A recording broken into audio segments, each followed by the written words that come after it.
मगी लोकगीत में आप सभी को स्वागत है। आज मैं आप सभी के लिए एक बेटा विवाह गीत लेकर आई हूँ।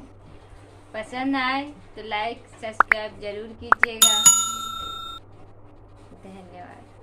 कॉलेज के छुट्टी लाए निकलन कवाने दुल्हा, कॉलेज के छुट्टी लाए निकलन कवाने दुल्हा, दिहलना मारुति दौड़ाई माई गे, दिहलना मारुति दौड़ाई माई गे, मारुति के चाबी लाए बोलखिन कन्याइन सुहबे, मारुति के चाबी लाए बोलखिन कन्याइन सुहबे, आजू के रात